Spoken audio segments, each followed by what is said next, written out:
Good morning. The Defined Contribution Committee meeting is now being recorded for record-keeping purposes. By participating in this session, you are consenting to the recording, retention, and future viewing of this meeting. This meeting is now being live-streamed. Thank you very much.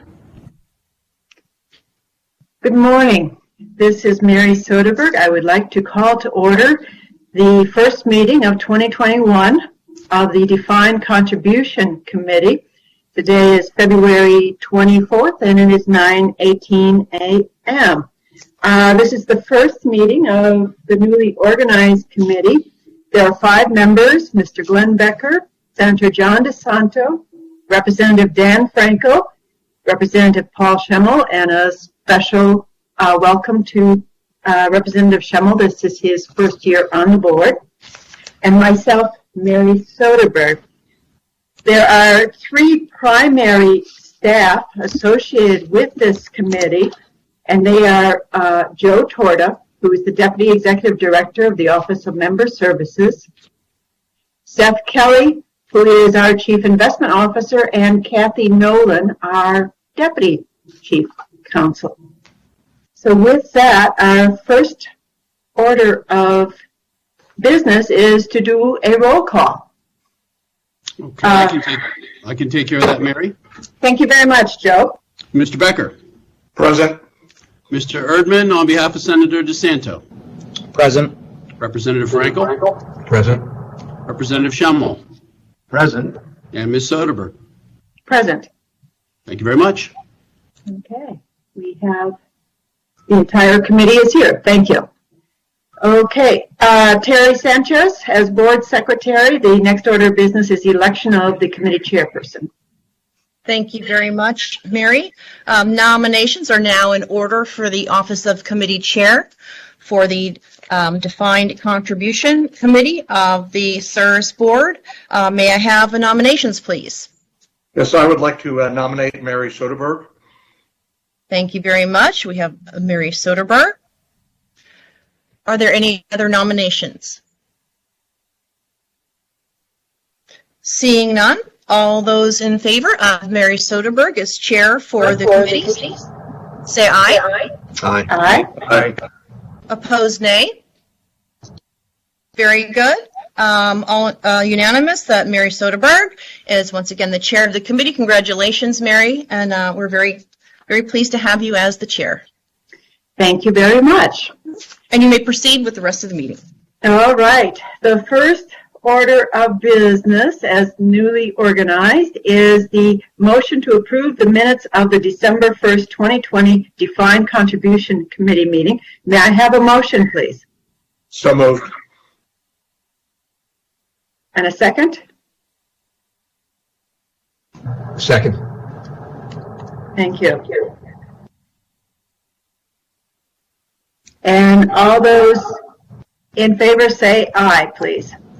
Aye. Any nays? All right. Okay, there is no old business before the committee, so we will move down the agenda to new business. The first item on the agenda is the appointment of the assistant chairperson, and I would like to take the liberty of reappointing Representative Dan Franco, who served in this role last year. And I apologize, Dan, for not letting you know I'm going to do this, but I would like to appoint you to serve as assistant chair of the Defined Contribution Committee. Honored, thank you. As many as are in favor of consenting to the appointment, please say aye. Aye. Aye. Those opposed say no. The ayes have it, and the appointment of Representative Dan Frankel is confirmed. Thank you very much. The next item of business, we're going to have Bill Truong, who works for Seth Kelly in our investment office. He's going to do a review of the Defined Contribution Committee work plan. Bill? All right, good morning, everyone, and welcome. My name is Bill Truong. I assist the team in the management of investment-related business in the Deferred Compensation Plan and Defined Contribution Plan. The topic of discussion is located in Section 6B in Board Docs, 6B. And the name of the file is DC Work Plan Update. The Defined Contribution Committee Work Plan highlights discussion items that the team, Callan and Joe Torta, as well as the investment office, that plan to present to this committee in 2021. It's also important to note that several items in this work plan were derived from the broader agency-wide strategic business plan that was recently completed under Terry's leadership. Instead of going through the several items that are in the work plan, I'm available to answer any questions now or later regarding this work plan. And if there are no questions, I'll turn it over to Chris Houston to review the committee's charter. Thank you for your time. Yes. Thank you. Yeah. Okay. Okay. Chris? Thank you, Bill and Mary. Under Board Docs, under item 6C, there's a memo from me to the committee, and along with a red line copy of the Defined Contribution Committee Charter. The charter provides that every 2 years the committee is to take a look at the charter for purposes of determining whether there should be any revisions or updates to the charter.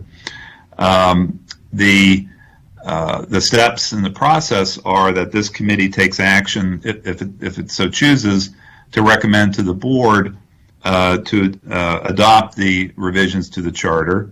But it's really a two-step process because also the Board Governance and Personnel Committee has a role in reviewing any changes made by, or proposed changes made by the other committees to their respective charters, and then a complete package, if you will, of all the charter revisions then go before the board. So the timing of this would be that if this committee so chooses, it would make those proposed revisions, and then at the April meeting of the Board Governance and Personnel Committee, it will review all the changes, and then, as I said, there would be, I'll call it a complete package of charter revisions that would then go before the board. The charter revisions themselves are really, I'll call them more technical in nature.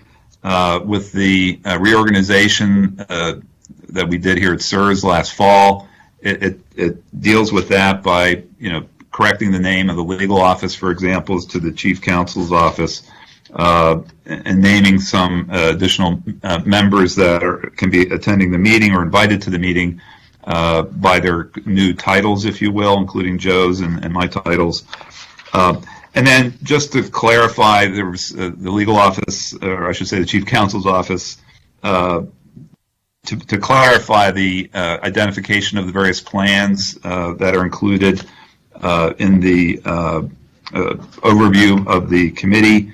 There were some language revisions made relative to that. So unless there are any questions that you have, it would be appropriate then for the committee to take action to make a recommendation to the board, with, of course, being contingent or with the concurrence, if you will, then of the Board Governance Committee at a later time. So, Mary, I'll open it up for any questions. Any questions, members of the committee or other members of the board that might be participating? Yes, I think it's pretty self-explanatory. These changes really are just technical in nature.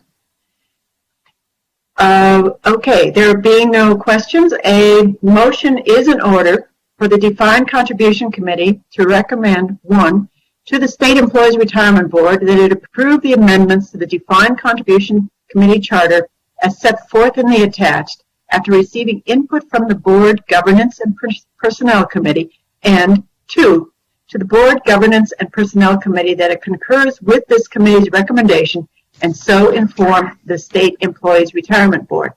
May I have a motion, please? So moved. Second? Second. may we have a roll call, please? Joe, you want me to do this? Yep, it's all yours, Jim, as discussed. All right. Mr. Becker. Aye. Then, Mr. Erdman on behalf of Senator DeSanto. Aye. Representative Frankel. Aye. Representative Schemmel. Aye. And Ms. Soderberg. Aye. That's unanimous, Chair. Thank you very much. The ayes have it. The motion has passed. Thank you very much. Okay, thank you, Chris. The next item on the agenda is a little explanation of a session that we're going to have later today. Sarah McSurdy gave some lengthy presentations yesterday, so we're having her come back today for a brief presentation. As a reminder to some of you who are not familiar with Sarah, she is our Chief Financial Officer. Sarah, it's all yours. Thank you, Mary. As everybody should have received a meeting invite for Kalen's board education session, it's going to take place this morning right after the two committee meetings that we have scheduled at 10:45. This session was approved for mandatory credit, just so you're aware. In addition to a lot of, if you can advance the slide one, please. Sorry about that. Thanks.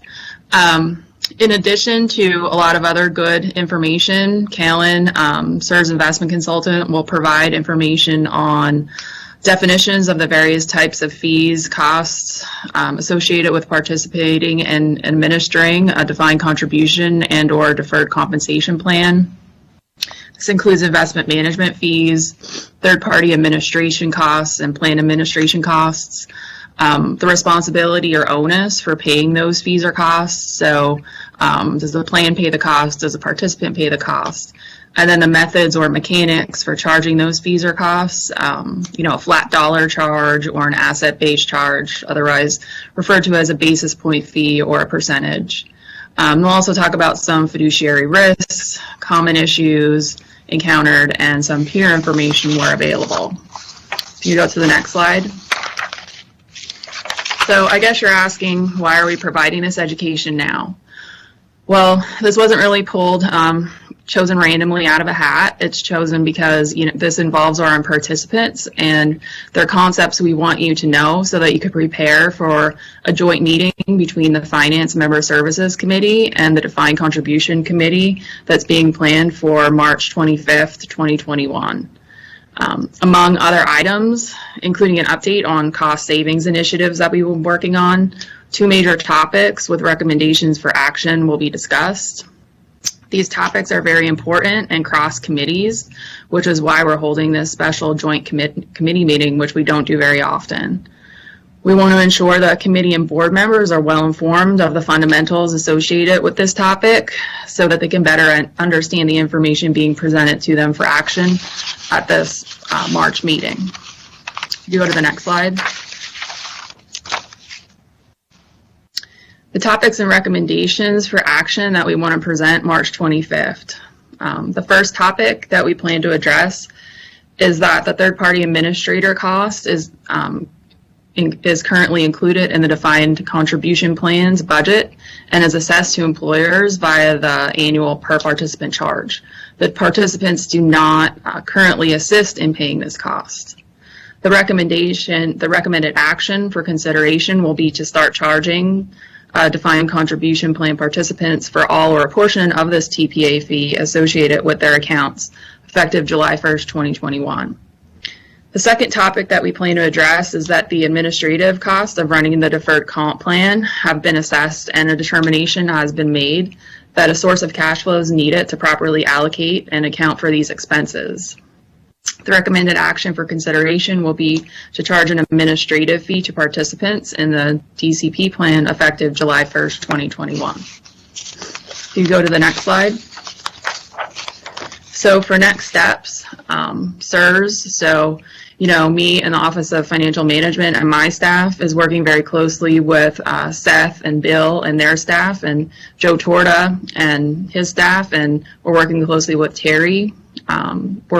involving Callan for their expertise, and Empower. We're working very closely together on this important project. Participant data, cost, peer plans, and best practices are being analyzed to determine options for consideration for each of the issues.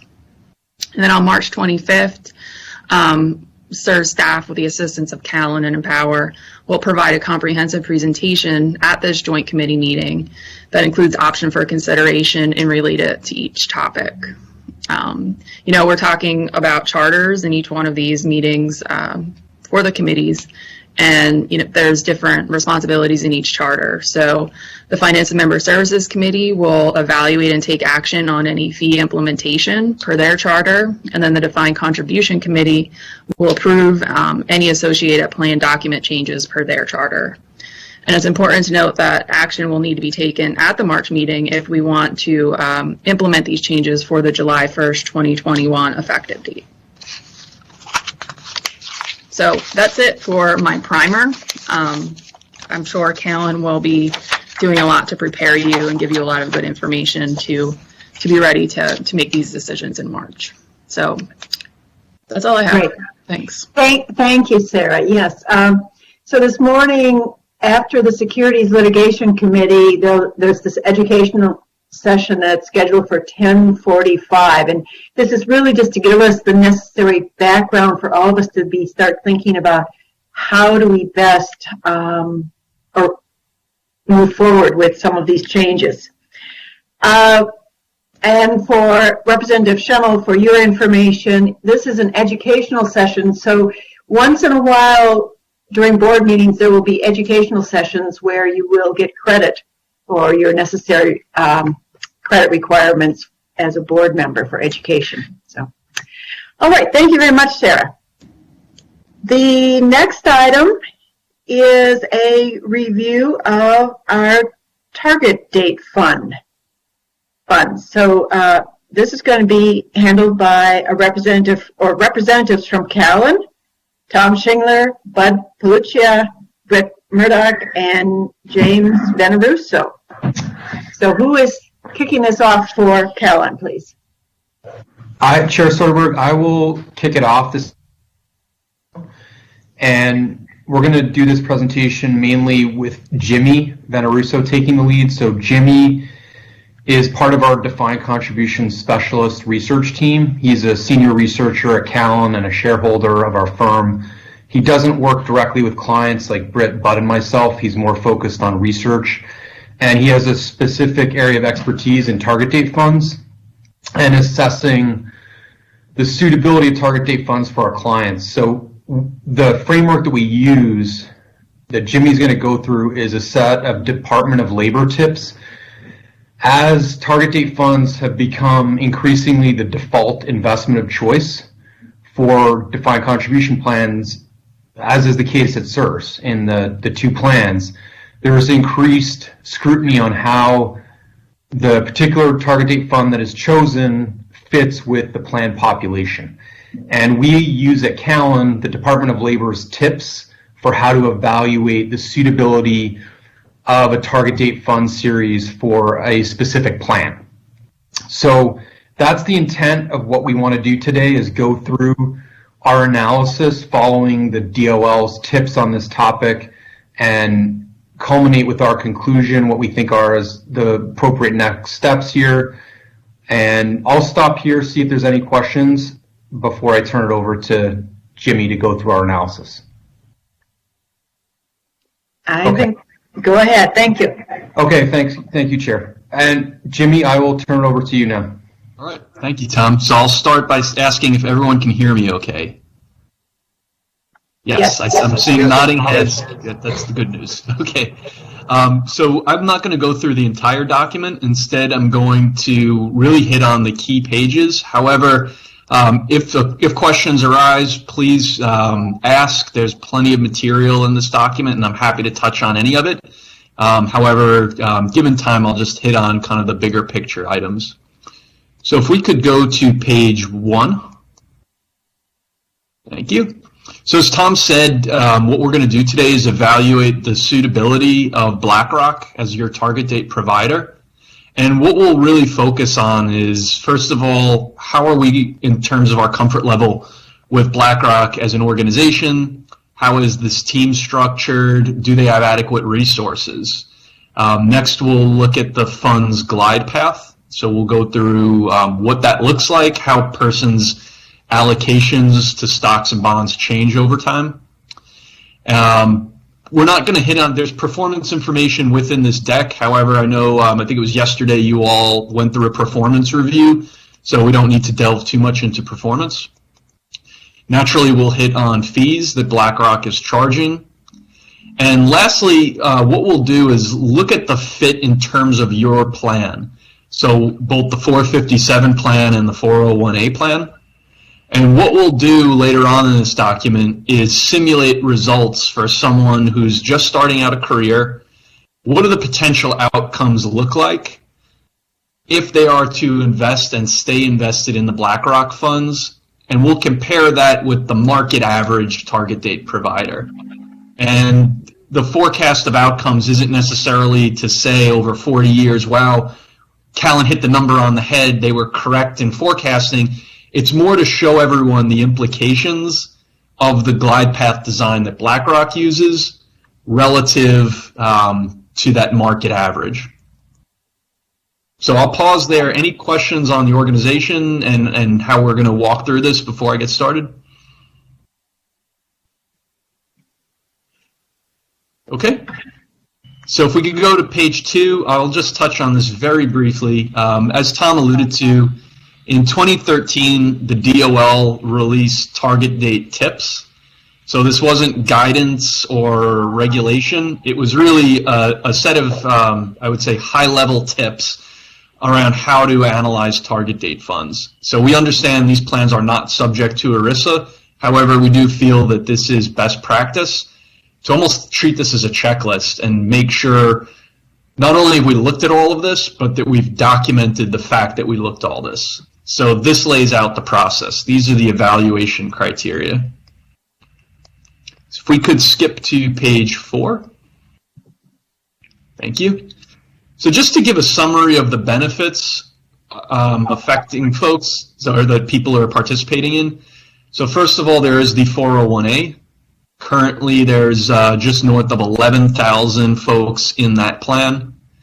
The assets are smaller relative to these other pools, your DB and your 457. However, keep in mind, this is a very new plan, and this plan has been experiencing pretty rapid growth. We then will take into consideration the 457. This is the completely supplementary voluntary plan. And you can see the assets there were just around $4 billion. And then, of course, the DB plan, so at about $33 billion. So these are the 3 benefit streams. If we could go to the next page.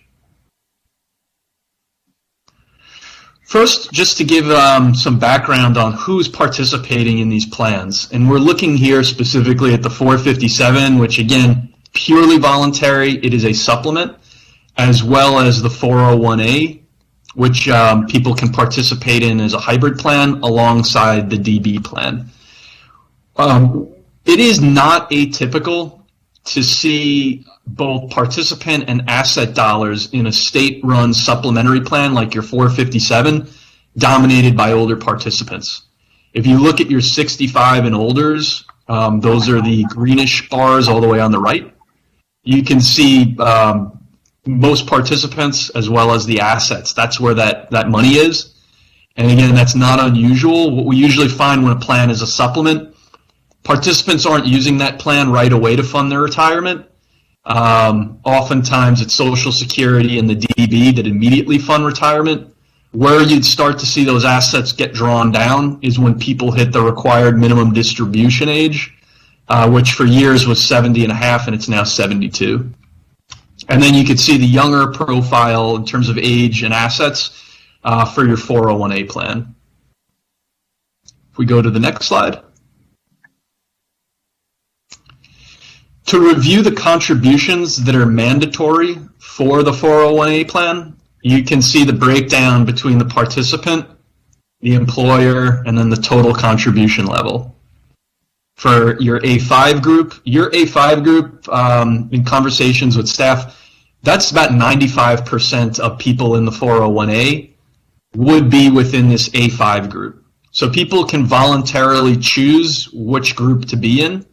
However, the default is A5, and that group tends to dominate as 95% of people elect to stay in A5. Any questions on the different classifications? Okay, and we ran the scenario analysis, so what are possible outcomes for each of these groups? Given that 95% of your folks are A5, that's really where we'll focus today. But if you're curious, the analysis is in the document for these other groups. If we could go to page 8. So the target date fund in question is the BlackRock LifePath Index Series. BlackRock is one of the largest providers in the industry, and the LifePath Index Suite really is the flagship here. It's by far the biggest piece of BlackRock's target date business. Very high level for folks. The implementation of this fund uses passive building blocks. So all the underlying building blocks of the target date fund are index funds. And what they're trying to achieve is stable income in retirement, stable consumption. So once you retire, your consumption remains level, consistent with what you had during your late working years. If we could go to the next slide. This is what's going on underneath the hood. So when you invest in one of these BlackRock target date funds, you're getting exposure to these asset classes through the various funds listed here. So you can see in U.S. equity, you have large cap, the Russell 100, smaller cap, the Russell 2000, and on and on and on. They recently reduced the exposure to commodities and REITs. However, they are still within that glide path. So think of these funds as your one-stop shop. You get diversified exposure to all these asset class food groups listed here. Any questions so far? All right. Next slide. One recent development from the folks at BlackRock, particular to this team, is there was some juggling of roles. So Matt O'Hara, who was the longtime architect of these funds, he had been really there since day one with these funds. He transitioned off the team during the fourth quarter of last year. Nick Nafusi, who had joined the team several years ago, is now the lead, you can think of it as the lead manager on these funds, really overseeing all the different pieces of these funds. And Nick's going to be relying on several people from a research standpoint. You could see those people listed below. Really, when you think of these changes, a lot of this was done to help foster further collaboration. So Tom and I and others had a call with BlackRock when this occurred. We had a follow-up call. Really what they're trying to get at here is BlackRock is a ginormous organization, largest asset manager. There are so many pieces within BlackRock. What they're trying to do by incorporating this team structure is being able to tap different parts of BlackRock more effectively. So folks like Partha, Chris Truong, Andrew Ang, they work in different pieces of BlackRock, but what Nick's really trying to do is bring them together to have more collaboration and research. The proof that we're waiting to see from this change will be sometime late first quarter, early second quarter, when they're going to unveil some research this group has been doing on fixed income.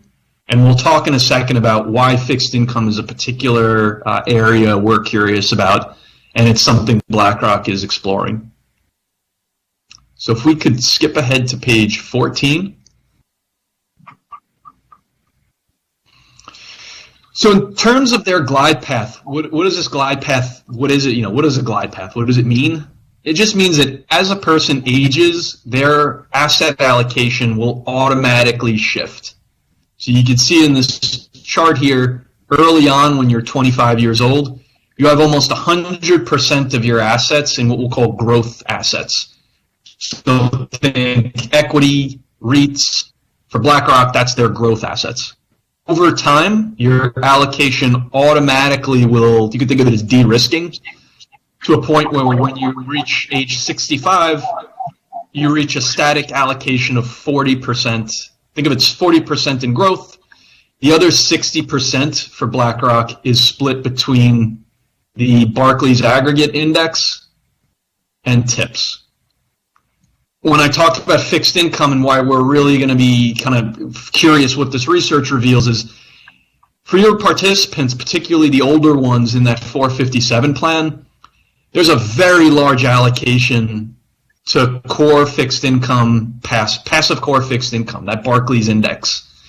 So given that that's a very imperfect index, we want to know what they're thinking in fixed income. How are they going to diversify that? We're in a very low interest rate environment. How is someone in those later years, 65 plus, presumably retired, how are they going to draw down assets? How are they going to get yield? How are they going to have this portfolio sustain them in retirement, given that 60% is going to be allocated to either TIPS or the Barclays Index? So more to come on that. It's research we're all waiting to see. Any questions before I move on? All right, if we could skip ahead to slide 2030. Yep. In terms of fees, BlackRock is very competitive. What we wanted to show here is how they stack up relative to other passively implemented providers.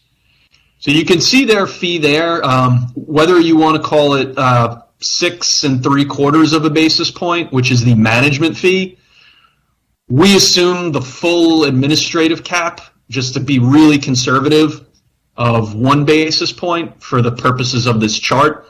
But you can think of their fee as 6.75 basis points that could go up by another basis point. But typically that administrative component, it's not nearly 1 basis point. We see that more as 1/4 of a basis point.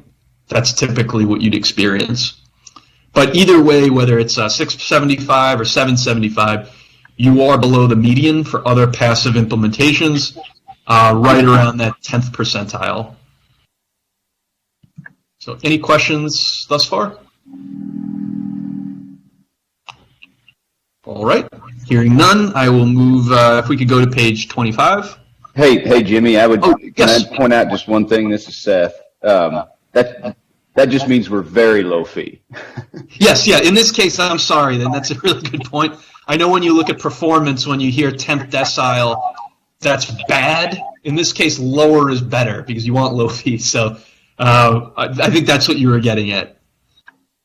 It was, thank you. Okay, yep. So if we could go to slide 25. So in terms of the fit for your plan, and we're really going to focus on that 401A plan since that's where we're seeing growth. That's where younger participants are going to increasingly rely for their retirement. So let's look at some potential outcomes, paying attention to these risks we highlight here. So the first one is not saving enough, not having enough for retirement. That's your shortfall risk. What about the worst cases, your downside risk, the volatility right when you're getting ready to retire? So your market risk near retirement. Lastly, inflation is still a risk. I know it hasn't been there for a really long time, but it is still a risk. And then the last one, longevity risk. It's the risk of not dying when the actuary says that you should.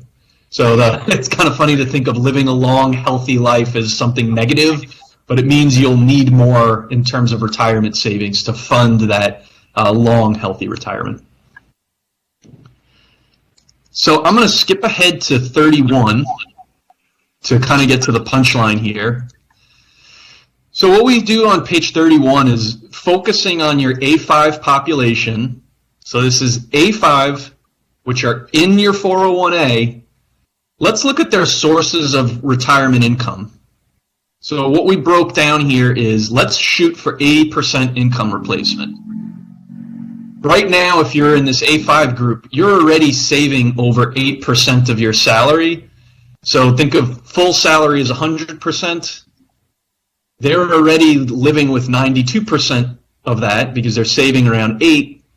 Then you deduct things like other savings, mortgage payments, child care, if we ever get back to it, commuting, your wardrobe for work, all of those expenses you don't have in retirement.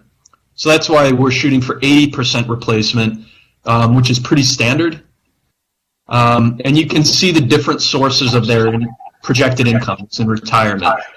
So starting with Social Security in blue, so we assume you can start taking it at 62. We then used your online DB calculator. That's the orange number then for your DB as a portion of retirement savings. And then we backed into how much do you need from the 401A plan, your DC plan, to get to 80% at these different ages. So those are the numbers in green at the top. At the bottom, what we then do is show the median outcome if you're invested in BlackRock and you're saving at the mandatory level. We then contrast that with the market average, that is that consensus. I think what you see here in these numbers is the outcomes that we project for BlackRock and the market consensus are extremely similar, which just shows BlackRock is a fairly middle-of-the-road provider. They're not super aggressive, they're not super conservative, they're pretty moderate. And the green shading in that table at the bottom shows the outcomes that get the participant to that 80% target. So at the median case at 62, participants with BlackRock are able to hit 80. We then show, to get to downside risk, what about the bad outcomes? So let's look at the 25th worst. What you'll see is it shifts then to 64 as your age when you get to full benefits. Another thing to keep in mind, this is assuming the 401A, DB, and Social Security are it. Those are your only assets. You have no outside savings. You have no equity in your home. You don't use the 457. So think of this as an extremely conservative look at a person's outcomes. So overall, just the punchline here is BlackRock is a suitable provider. As I said, they're moderate.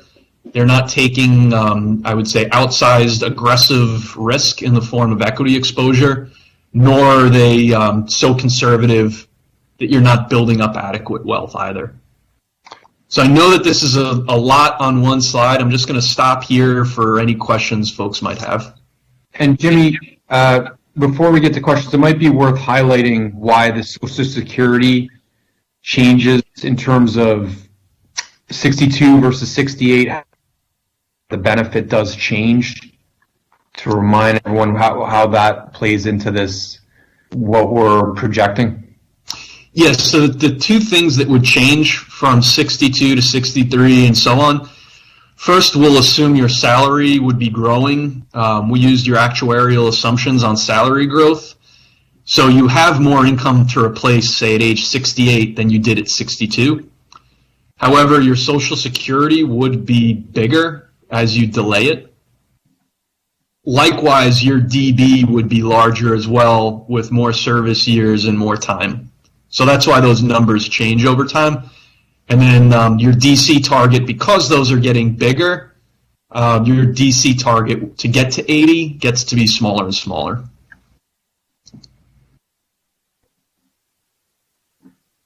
And as I said, we repeated this analysis in the subsequent slides for your A6s and your DC only. However, we just wanted to focus on A5 here in this presentation because they are 95% of those in the 401A. This is Mary Soderberg. Quick question. So to get to 80%, the basic assumption is that our retirees have to start drawing down, on average, their retirement at age, or their Social Security at age 62?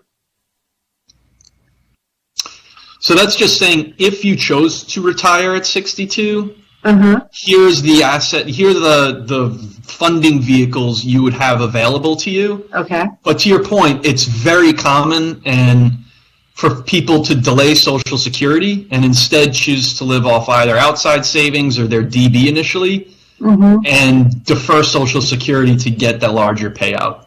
So this is just a very general analysis to say, all right, at 62, here's what it would look like in these different, you always think of the retirement three-legged stool. Here are those different legs of the stool and what they could provide you.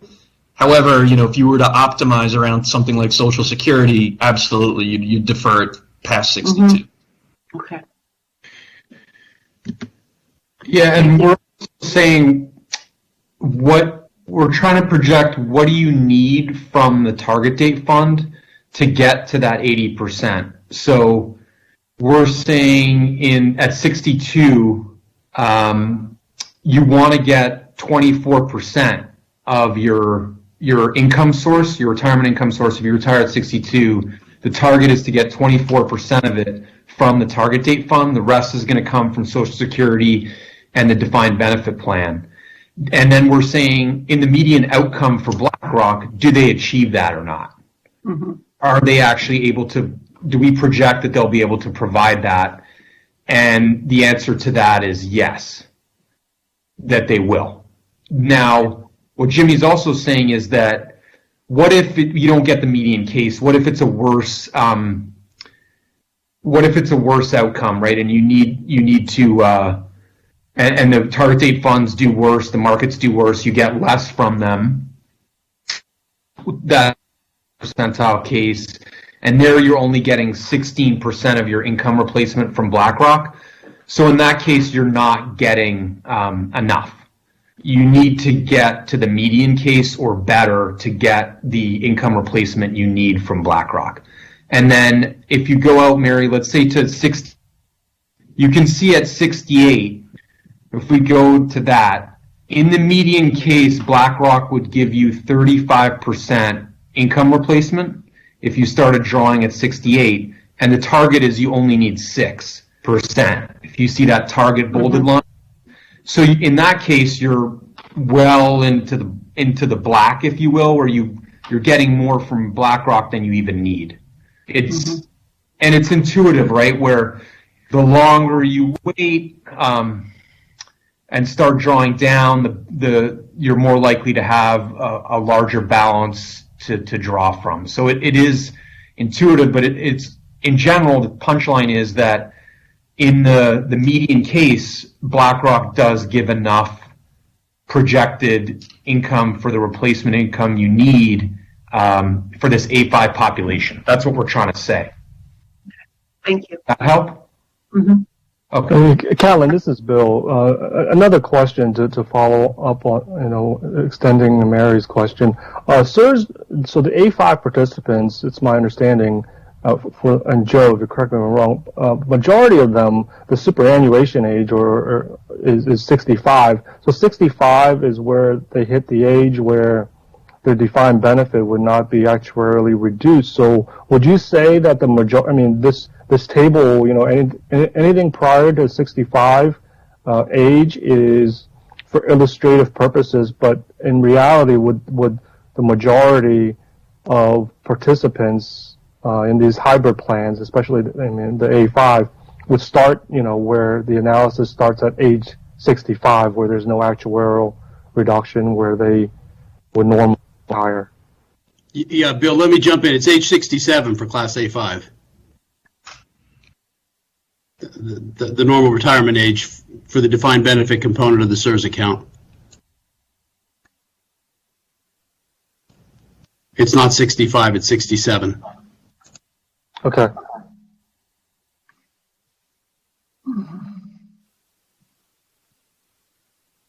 Hey guys, we're pushing on time. How much do we should give it back to Jimmy and let him finish up maybe?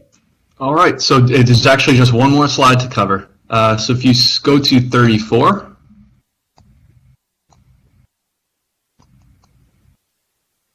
So slide 34 has the conclusions on it. And I don't know if my screen's frozen. Are folks seeing 34?